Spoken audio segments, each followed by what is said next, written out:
Another exciting day, OneFized.ph community, and welcome to OneFized.ph podcast. This is Coach JR, the founder and program director of OneFized.ph, and of course, together with me, no other than, I'm Sir Jart, the National Ambassador. yes, Sir Jart, na-miss kita, no? It seems medyo maraming nagdaan, mga uh, Ang ganap. disturbance, no? Pero we keep on rolling, no? Isa sa mga nakita ko, Sir Jert, in our community, yung ano eh, yung kakatapos lang na Strasuk sa hosted by PSU. Siyempre, very close to our heart ang Palawan State University. Yes, Dahil Coach. the one and only Pogi Kuya natin, no?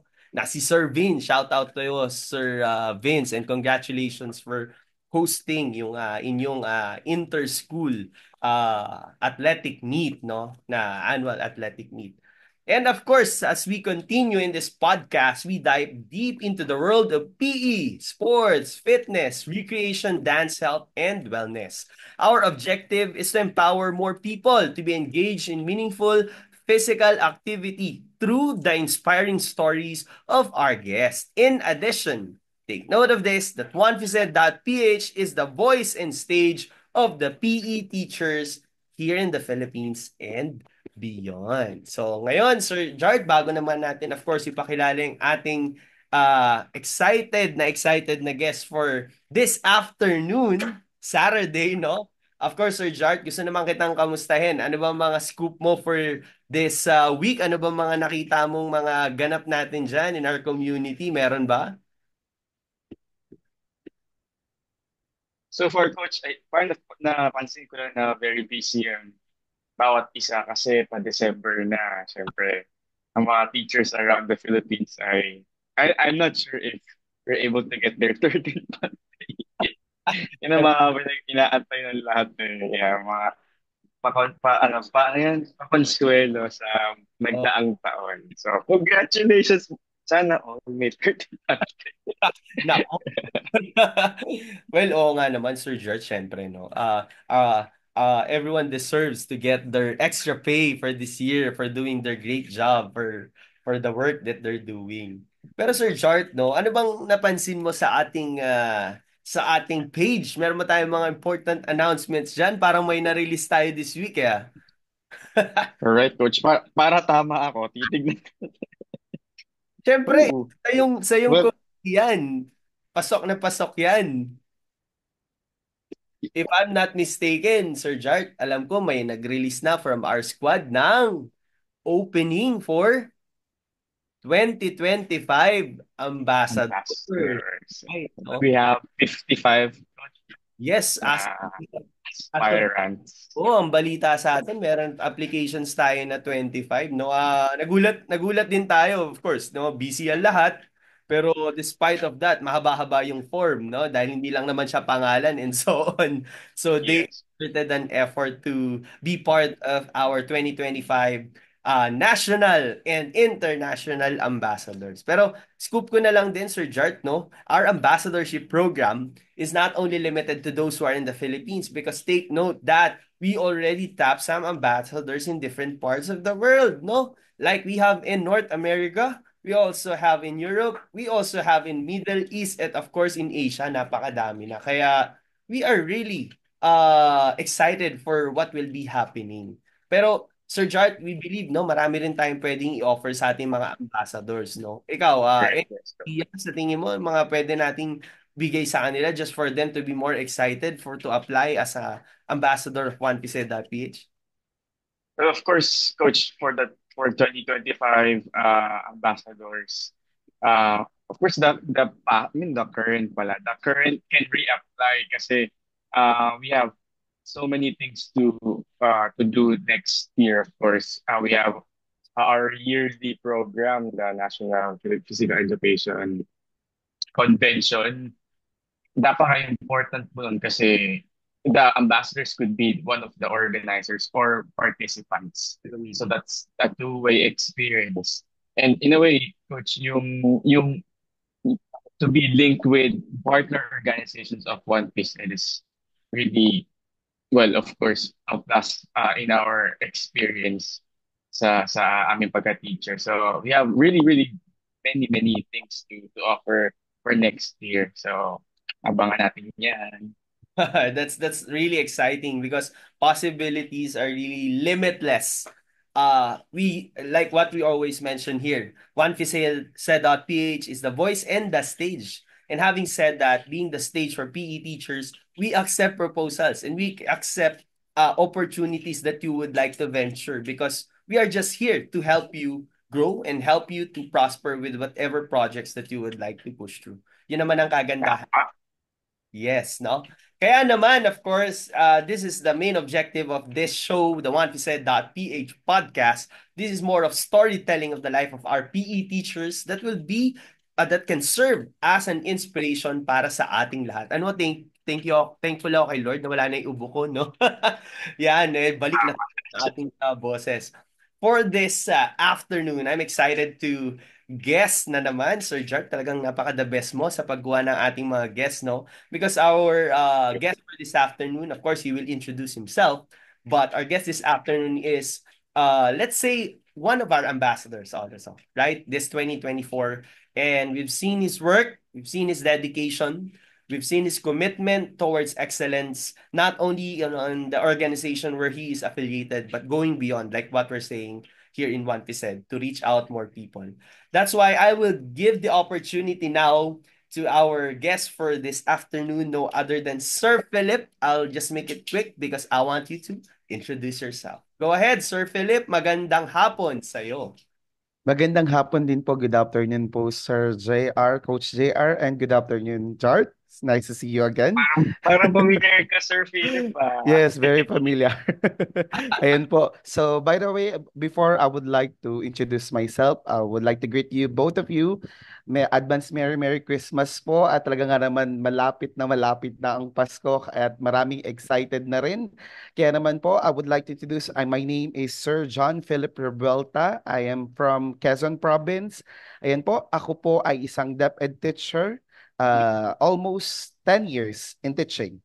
Nagtapos po ako sa Southern Luzon State University in Lucban, Quezon with the degree of Bachelor of Secondary Education, major in Music Arts, Physical Education and Health. And as of now, I am pursuing my master's degree in Philippine Normal University Manila. Ayan. Oh, And nakakatuwa po kasi ang tagal-tagal ko na ding hindi nakita or what I mean is hindi naka-attend sa One Fised. And thank you so much, Jart, for inviting me and for giving me an opportunity to share. Sana maka-inspire tayo ng mga manonood.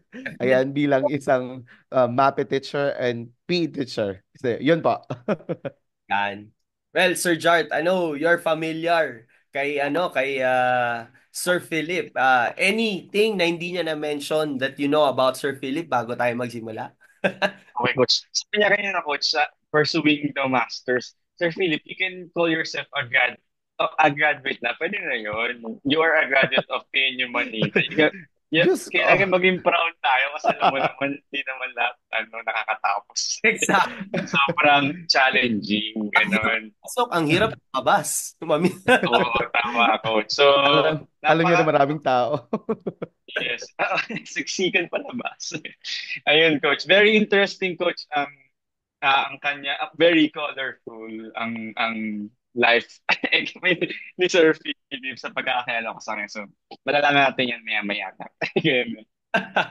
Yan naman talaga yung focus natin. Why are we doing this, no? Of course, the story that can be shared to the community so that they will be inspired. Lalo na yung mga nasa same scenario ni Sir Philip, no? So that's what we're gonna be discovering. Sir Philip, dito sa onefised.ph podcast, we have set of questions, no?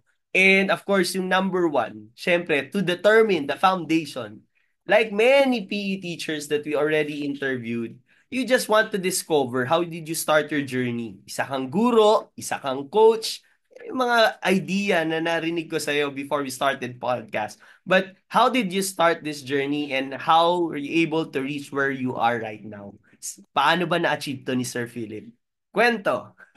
Ayan. So, actually, my mom is also a teacher. She Mhm. is a retired teacher now. She encouraged me to teach, to become a teacher. Kaso ayoko nun. Mhm. Uh, kaso nga lang, nag-exam ako sa school na pinapasukan ko. Yun nga, we have first, second, and third option. So, wala akong mailagay sa third option ko. So, sabi ni ate, since when I was in high school, nagsasayaw daw naman ako. Sige, lagay mo, magmape ka. Mhm. Tapos, to make it short, dun ako bumagsak sa pagiging mape.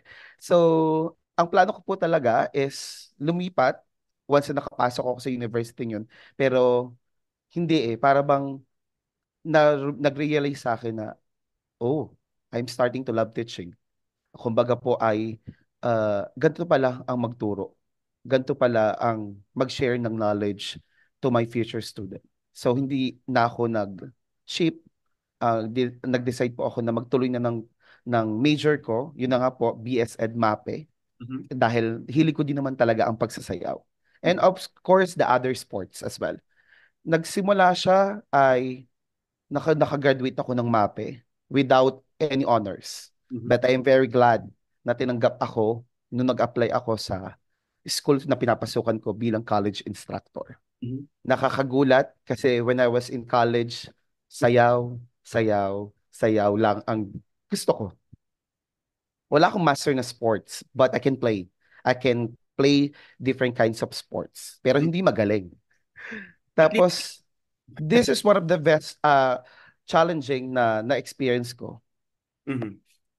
Binigyan ako bilang isang coach ng isang martial arts. I don't have any idea for that. Laking gulat ko. Pero syempre, bilang isang bagong teacher, bilang isang bago sa isang institusyon, syempre, ang lagi turo sa atin, huwag ka magdo-no. Always yes. Nasabi ko na lang sa sarili ko, yes, for another learning and opportunity. Mhm. So, 2 weeks na lang pala, trasok na. Laban na ng sports sa buong Calabarzon.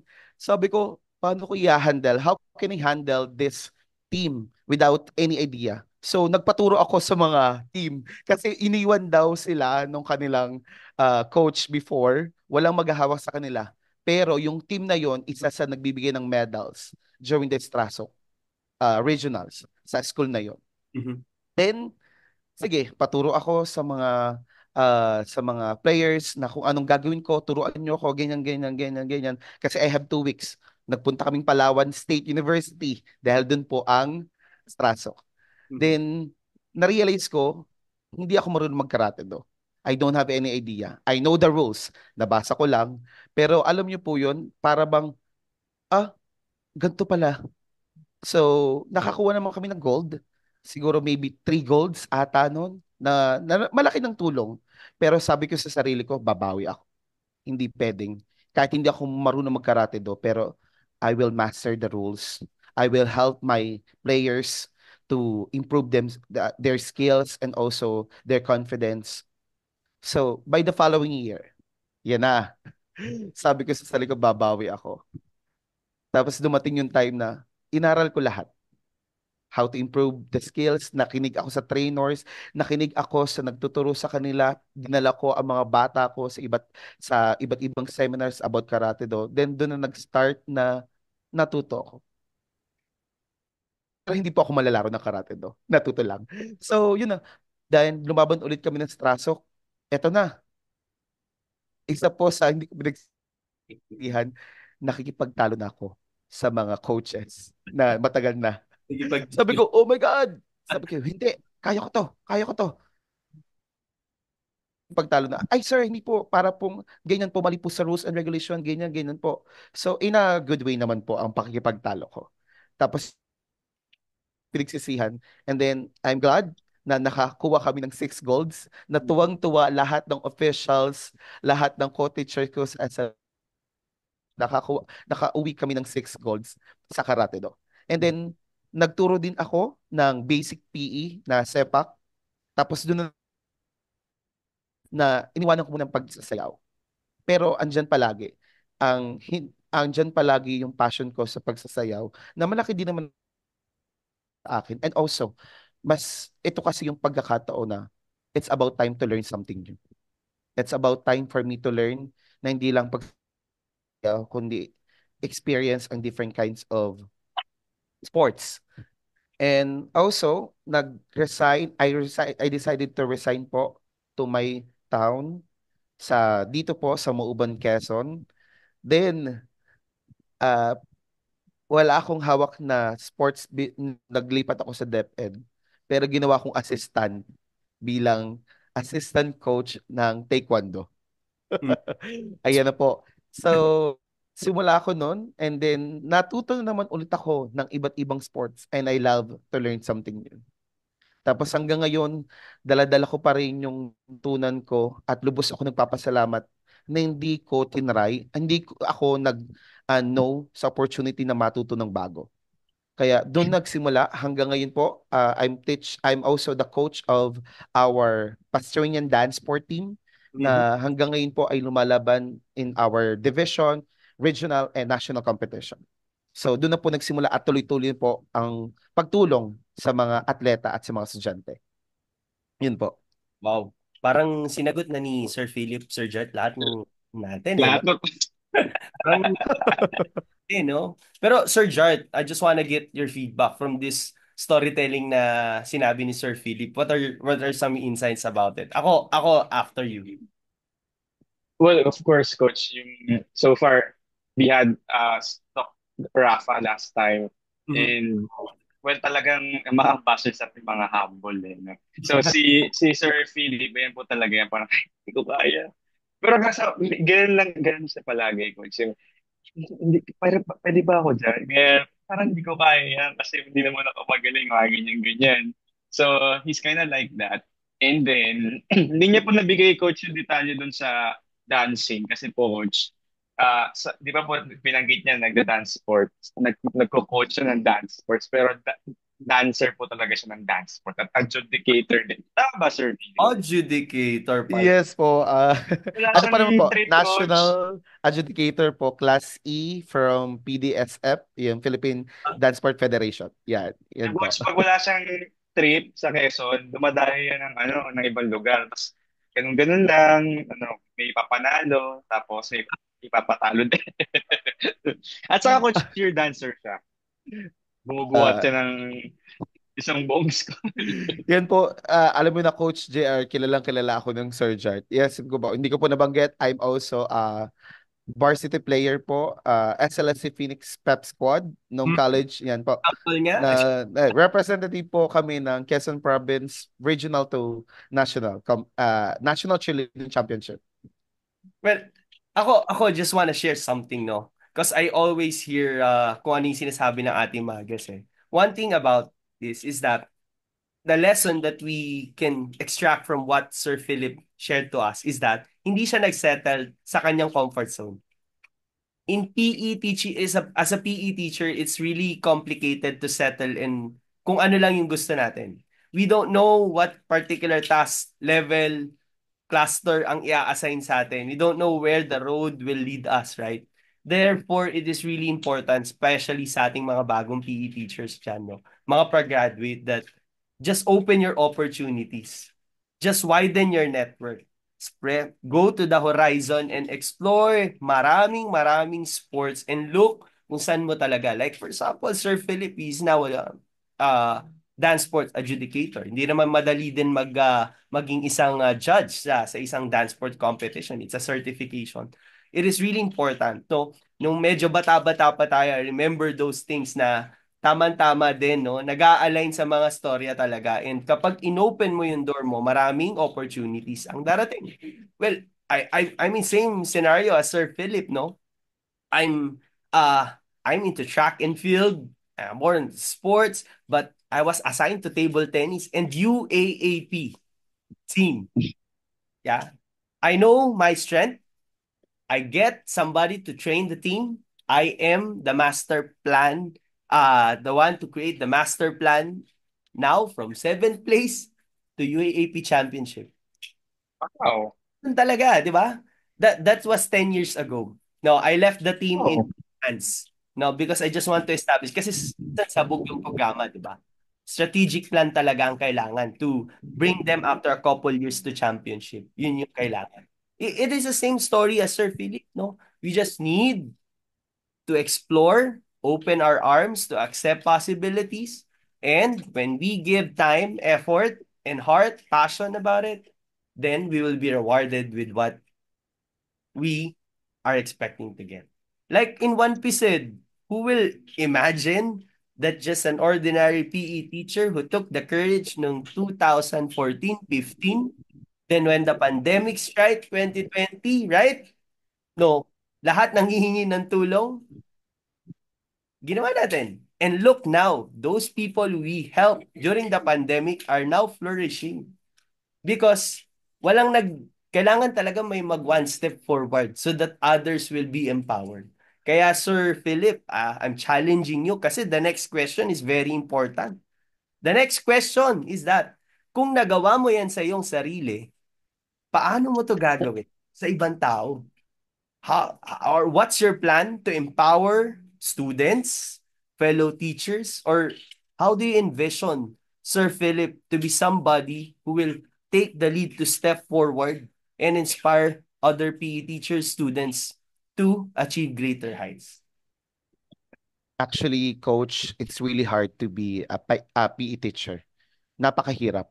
Pero since we have a passion and it will serve as our power to encourage them I and like also to, the answer. yes, and Well, also to develop, yeah, and also to develop the potential of our students, our players and athlete. Maybe by fostering good environment to build on trust, respect, and open communication. Pero siguro para sa akin, isa din po bilang na-realize ko din is by promoting a growth mindset. mhm. Maybe growth mindset, and syempre, hindi dapat mawala yung celebrating of progress. Kahit napaka-small pa na na-improve natin. Because through this, we will help them understand the hard work, the and perseverance lead to success, not just only sports, but Agree. in life. And syempre, as a PE teacher, sabi ko nga po kanina, napakahirap. Pero we have the passion, dedications, and commitment. One of our aims should be build the confidence of our players, maybe. And isa din sa importante, leadership skills na madadala nila after they graduated, after matapos yung career nila sa sports or sa dance man yan. Because as a PE teacher, not only the skills to develop pero to develop them holistically. Yeah, Para po sa akin, that is how we manage and also to empower our students and athletes. Not only in sports but also in life. Kumbaga nga po sa pagsasayaw, I will teach them the dance terminologies. I will teach them how to win in a competition. Pero syempre po, if we have a good environment, just like what I told you, parang mas matatandaan nila yung sinasabi ko na may apply nila in real life situation. What about kapag kayo naman ang nasa posisyon ko? mhm.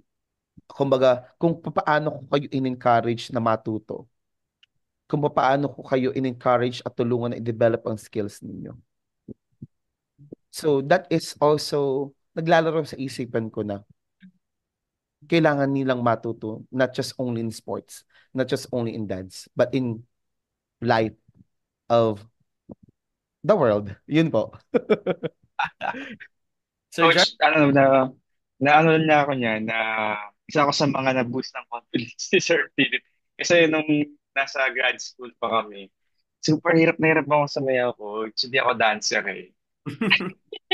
Tapos pag break time na punta kami doon kami nasayaw. Kaya mo yan, ganito, ganito, ganyan, ganyan. Mga ganon. So, na, na-experience ko din first hand yung that kind of dedication na i-boost mo yung confidence kasi pag may confidence ka na, yun eh. Susunod na. Kahit di masyadong maganda execution ko, at least nagkaroon ako ng confidence. Thank you, Sir Philly. Oo nga, coach, ayun na nga eh. Ako yung nagturo pero mas mataas yung grades niya. Pero O okay lang. hindi. Okay lang Pero sa akin totoo ba? kasi O Ay, hindi yata po. Nakakatakot si Dr. Gab. Okay. hello po, Dr. Gabaw. Out grade daw. Oh. Pero okay lang po kasi sobrang kami ni Jart, may kasamaan pa mga po kami mga kaklase. Talagang tulungan kami. So kung yung bang nangibabaw sa amin yung tulungan kesa, syempre kahit magkaklase kami, nangibabaw yung tulungan kesa sa competition. Yeah. Tapos may kanya-kanya, tayo naman po mga teachers, syempre may kanya-kanyang kahinaan. So yun yung ina-assess natin sa students natin. Kumbaga po ay we will going to assess the strength and weaknesses of our students at kung paano natin matutulungan siya to improve their skills. So, ganun lang yung siguro yung tulungan namin ni Jart noon. Sabi ko naman sa kanya, ako turuan mong kumanta ha. Talaga nga naman. Well, Sir, Coach, meron lang ako isang question kay Sir Phil. Kasi, Coach, ano siya, di ba, from mga Southeast kami. aha. So, papuntang Manila. Tapos, magbabiyahe pa siya from Pagbilao. Ay, di pala sa Kabasa kay Sir Philip. Sa Ang entry, ano, ang bus uh, mo, sa Lucena ba? Mauban na. From Mauban to, how many hours hanggang sa Manila? Eh, Saturday Abot yung klase, ng di ba? 5 to 6 hours. Oh, Oh, di ba, grabe. Saturday, no? Every Yung biyahe Saturday yun, mo. coach. Grabe. Tapos, pagdating doon talagang ginagawa ko, ang layo mo naman. Tapos, nagreklamo na ako sa biyahe Binyan to Buendia to PNU. Tapos, kaya lagi ko siyang pinupulit na ganito, ganito. So, paano nga pala ginagawa yun, Sir Philip? Additional question lang. Paano ba super pagod ka, pero papasok ka sa, siyempre yung klase natin, sobrang, motivates ano you. na ba? Mm.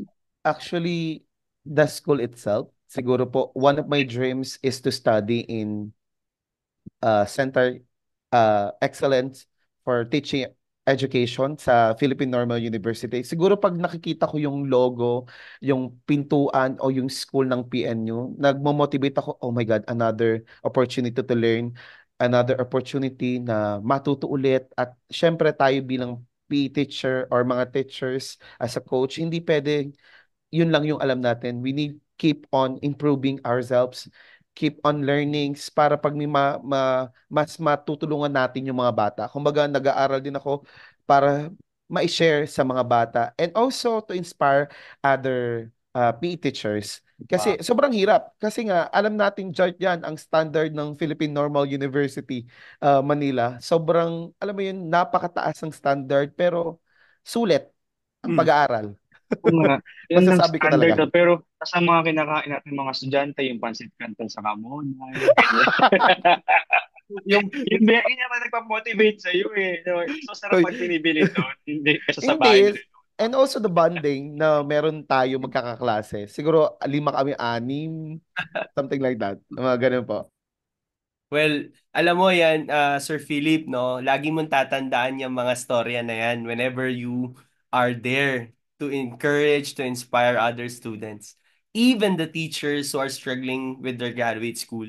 Those kind of stories is something that can really motivate them. That before they complain, there is a Sir Philip who's struggling to travel for around 4 to 5 hours just to reach school and finish grad school. Kaya well-deserved, no? Palakpakan tayo dyan for your dedication. I heard similar stories like that, but whenever I hear it, it's a it's something that should not the reason for others not to complain with their circumstances. Kaya napakagandang ehemplo at sample yan, Sir Philip. Isa pa, no, nakita ko rin kasi, kaya ganyan yung mindset mo. It's because yung minention mo kanina, yung growth mindset, right? Just to accept what can you learn, how can you improve, how can you refine, and how can you contribute. So, with that case, talagang marami tayong pwedeng puntahan na magiging matibay and resilience natin will always be there. Kaya looking forward that if you have extra time, no? Alam naman natin sa kaiinang pamantasan may PhD in PE, no? It's something that I also encourage others, no? Yun talaga may gusto pa nila doon, no? Kasi minsan sa basic ed, no? Hindi naman siya ganun kakailangan to be a PhD, no? But for other PE teachers, no? It is something that we can really look forward. And at least yung ating PhD doon is really something really na talagang one of the prime, or let's say the prime doctorate in PE in the country. No, we're not saying the others, may mga program in type. But ito kasi it's a doctor of physical education. Iba kasi yung doctor of philosophy major. That's a different na this is a doctor of physical education. So it's sakto en punto. Tsaka maganda yung program, no? Chinika sa akin ni Doc Lab about more of experiential, more of output based. So that is really something that can encourage others. Nako, parang na-encourage ako ah. Na ano, kaya pa ba? Pahiwatig na si Coach, ah. Kaya Well, pa ba, Coach? nako, nasa ngayon, just singit ko lang. So, Bell, Philippine Floorball Association, onefised.ph, ang pinaka-importante, family, no, of course. Yan yung mas importante sa atin sa ngayon. But we don't know what the road will, where will the road take us, no? Kaya lalo na yung mga single diyan, no? Pwede medyo ano pa, pwede pang ano yan, isingit sa ating mga schedule, okay? Or siguro pag nag-college na yung anak ko, sabayan ko. Kasi may ano na rin may interest na rin into physical education or sports science or so on. Sige. I think the next question was already answered, no? Pero siguro ito isang something sa question na lang, no? Na paano mo masasabi, Sir Philip, no, with what you accomplish and what are your plans in the future, that I've done enough to serve as a PE teacher and the community? Kailan mo masasabi na na-fulfill ko na ang mission ko? At ano yung mga gusto mo pang nilook forward mo pa na goal sa buhay mo, sa professional na, na mundo, no? Na masasabi mo, I've done my part in this profession. It's really hard to answer that kind of question, Coach, but Miss Universe ba? Sorry ah. pero masasabi ko na siguro na fulfill ko na I'm done with my part. I did my part siguro kapag nakikita ko with my former athletes, Mhm. with my former students na sila na ang Mm. nagtuturo.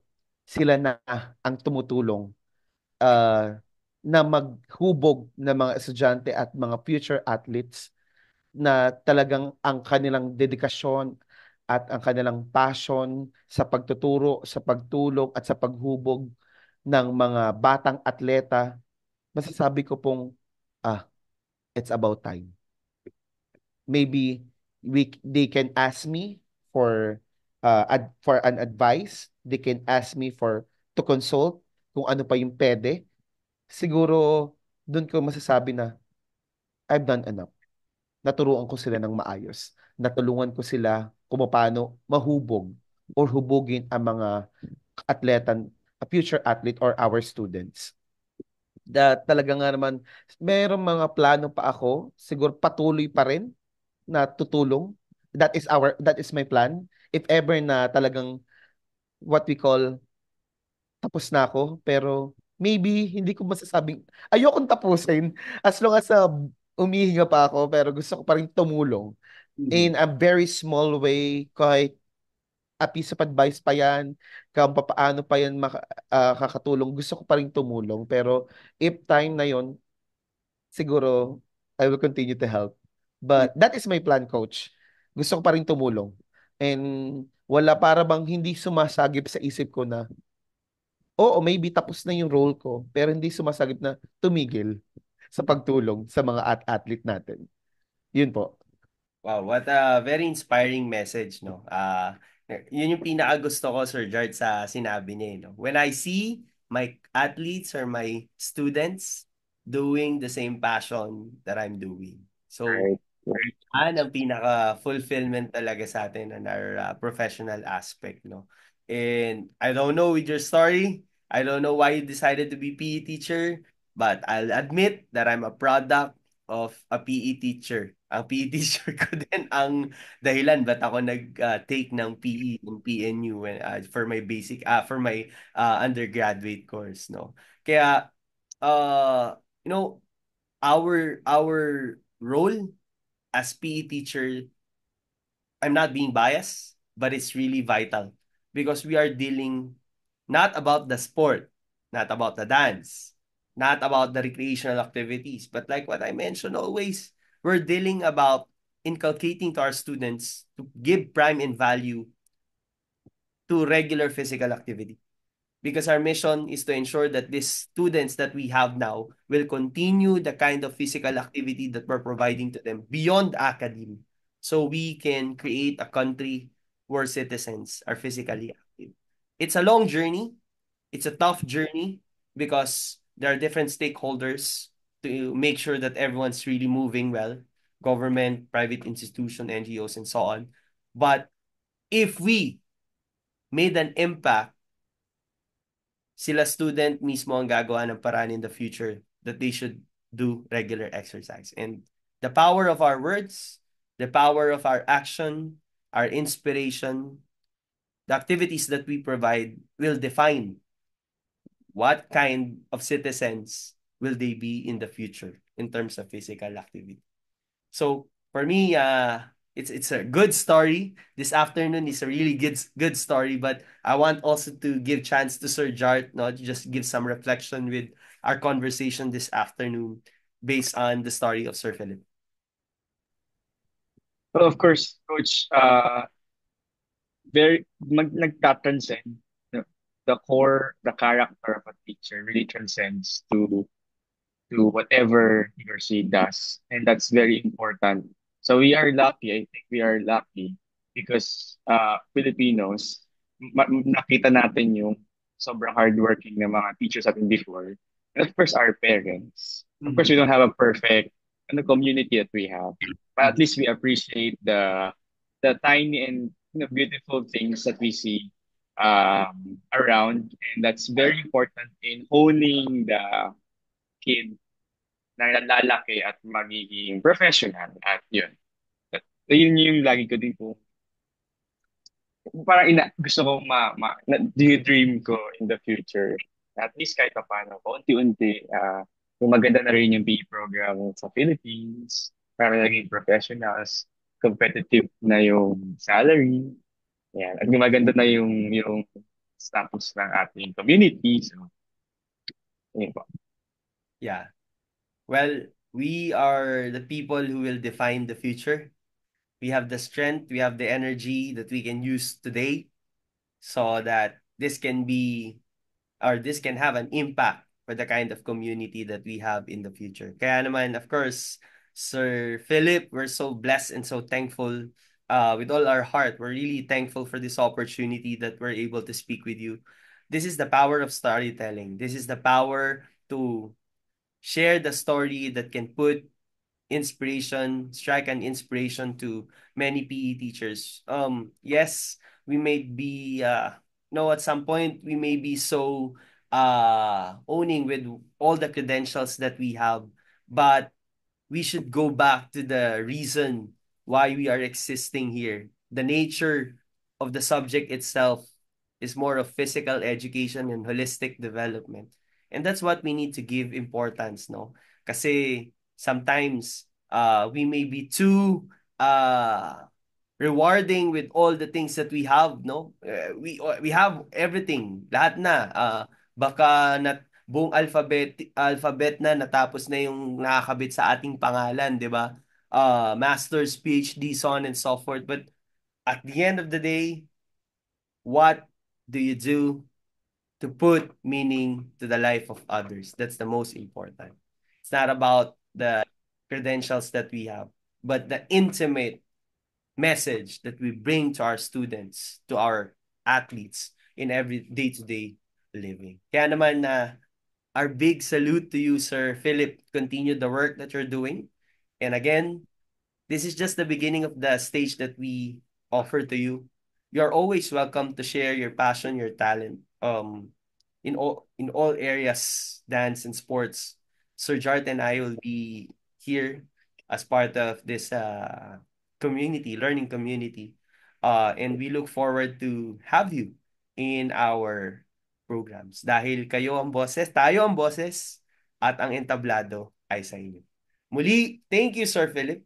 And siguro, any short message lang to our community. Uh, Sir Philip, go ahead. Uh, Saka mag-shoutout kayo, Sir Philip. Yeah. Taga Quezon. Shout out po sa mga taga Quezon, Province. sa mga MAPE teachers. Pero kidding aside, so maraming maraming salamat po Coach JR and also Sir Jart for inviting me here to share my experience and also my uh, career career experience para po marinig din ng iba na walang imposible if we are dedicated to help our student. And message ko din po sa lahat ng MAPE teachers, PE teacher, coaches, official. So let us continue to inspire and challenge and most importantly, support our student to reach their full potential, both Yeah. in sports and in life. So remember, guys, sa lahat po ng nanonood, maraming salamat po. But remember that we are not just here to building athletes. We are helping to develop confident, their confidence, their to become responsible and sabi nga nun ni Coach JR, to be a resilient individual who can overcome challenge in sports and also in life. So maraming maraming salamat po dahil patuloy tayong mag-inspire ng mga tao dahil naniniwala po ako ang ating ginagawa ay may halaga. Mm. At ang effect po nito sa mga estudyante at athlete natin ay hindi masusukat. So muli, thank you so much po, Juan Fised and Sir Coach JR and Sir Jart. Maraming salamat po. Ah, So, let's go! well, Sir yeah. Philip, we hope to see you sa NPEC, Coach. Kasi last time si Doc Rafa naka-isang attenda ng NPEC. Siyempre, we need that kind of energy yung mga dancer. Kasi Coach, ang galing niya talaga. Yes. Pag sobrang daming dancer, ang saya ng NPEC Saka eh. ano, no? To not to brag, but of course, marami tayong mga na-feature dito sa One Piece that their network really grow at simula nang na-feature sila, marami na rin nagko-contact sa kanila na nakakatuwa. And yun naman yung goal eh. Kasi yung entablado, kaya nga natin binigay yung entablado because minsan kulang sa exposure yung ating mga kabaro. Kailangan lang makilala, kailangan lang bigyan ng entablado na lalaruin nila upang mas marami pang maka pag-benefit sa kanilang mga potential. And yan ay isa sa ating ginawa ngayong ngayong podcast na ito. Siguro bago tayo mag-end, no? Syempre, gusto ko na lang hiramin yung tagline ng isa sa ating mga like partner, no? Philippine Obstacle Sports Federation. Shout out Attorney Al Agra, no? Building better humans, no? So, yun, no? Building better humans. So, yan ang maging ano sana natin, maging something as we teach, no? We build better humans through our craft, which is physical education, sports and so on. Yeah, dance education. Kaya naman, of course, muli maraming maraming salamat sa lahat because this story will be something that you can use to inspire yourself to be better humans. Kaya naman po, no, to continuously connect with OnePZ.ph, of course, we would like you to always follow our official page that is www.facebook.ph, facebook.com/onepz.ph and our Instagram at onepz.ph. Also, subscribe to our YouTube channel dahil nandyan po natin pinapalabas ang ating mga podcasts, no? Even our webinars na dati napakarami na yan. And of course, lagi po nating tandaan at magbisita sa ating page dahil nandun po yung ating mga announcement like what we talk about as we begin this podcast. We already released our 2025 Ambassadors registration. That's open wherever you are, Philippines and beyond. And of course, because we are a education and learning consulting entity, we're gonna be opening our 2025 consultant partnership, no? Para sa ating, of course, we need experts, no? We learn from them, right?